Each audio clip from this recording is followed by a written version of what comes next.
મુંબઈ, દિલ્હી અને બેંગ્લોરની ED team દ્વારા સુરેન્દ્રનગરના કલેક્ટર ડૉક્ટર રાજેન્દ્ર પટેલના નિવાસ સ્થાન, તેમના પીએને ત્યાં મામલતદાર, નાયબ મામલતદાર એમ કુલ 4 જગ્યાએ ઈડીની 3 ટીમો દ્વારા દરોડા શરૂ કરી દેવામાં આવતા ભારે ખળભળાટ મચી જવા પામ્યો છે. રેવન્યુ વિભાગમાં સન્નાટો છવાયો.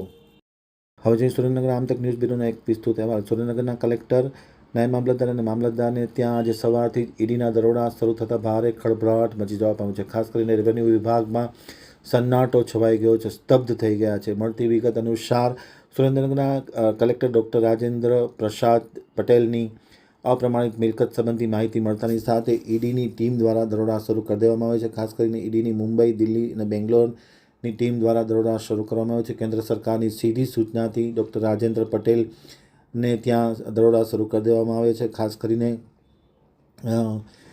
કલેક્ટરના બંગલે દરોડા શરૂ કરવામાં આવે છે. ત્યારબાદ રતનપરમાં રહેતા મામલતદારને પણ ત્યાં દરોડા શરૂ કરવામાં આવે છે.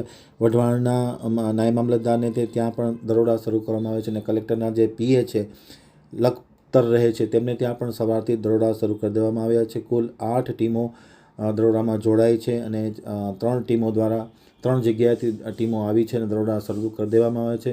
ખાસ કરીને દરોડા શરૂ કરવામાં આવતાની સાથે રેવન્યુ વિભાગમાં સન્નાટો છવાઈ ગયો છે. કોઈને કોઈ કશું વસ્તુ કહેવા તૈયાર નથી. સંપૂર્ણપણે સન્નાટો છવાઈ ગયો છે અને અધિકારીઓ પણ ગુપ્તતા સેવી રહ્યા છે અને મોટું ઓપરેશન હોય તેવી શક્યતા નકારી શકાતી નથી.